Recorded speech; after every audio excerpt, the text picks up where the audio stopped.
सुप्रभात मित्रों, मैं हूं उषा और आज मैं आपके सामने एक छोटी सी कथा लेकर उपस्थित हुई हूं। एक बार माँ लक्ष्मी और शनिदेव दोनों के बीच मनमुटाव हो जाता है कि हम दोनों में से श्रेष्ठ कौन है, उत्तम कौन है। माँ लक्ष्मी कहती है कि मैं श्रेष्ठ हूँ क्योंकि धन ऐश्वर्य पाने के लिए, सुख समृद्धि पाने के लिए लोग मेरी पूजा करते हैं, आराधना करते हैं, व्रत और उपवास रखते हैं। शनिदेव कहते हैं कि मैं श्रेष्ठ हूँ क्योंकि लोग मुझसे भयभीत रहते हैं, गलत कार्य करने से डरते हैं। सारी दुनिया डरती है कि अगर हम पथभ्रष्ट होते हैं या गलत कार्य करते हैं तो शनिदेव सजा देंगे। इसी बीच नारद मुनि आते हैं और सारे मनमुटाव का कारण पूछते हैं। तो सारा प्रसंग सुनकर नारद मुनि जी कहते हैं कि आप दोनों के लिए एक छोटी सी परीक्षा रखता हूँ। यदि आप उस परीक्षा में खरे उतरते हैं तो पता चल जाएगा कि दोनों में से उत्तम और श्रेष्ठ कौन है। नारद मुनि जी कहते हैं कि आप दोनों को यहाँ से वहाँ तक चलकर जाना होगा।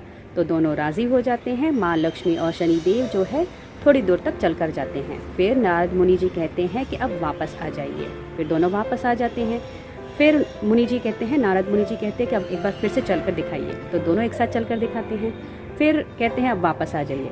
फिर दोनों वापस आ जाते हैं। अब माँ लक्ष्मी कहती है कि ये आना जाना चलना क्या है, बताएंगे भी कि हम दोनों में से श्रेष्ठ कौन है। तो फिर नारद मुनि जी कहते हैं कि शांत माता शांत, आप दोनों ही श्रेष्ठ हैं क्योंकि माँ लक्ष्मी जो है आते हुए अच्छी लगती है और शनिदेव जो है जाते हुए अच्छे लगते हैं, यानी कि आप दोनों ही श्रेष्ठ हैं।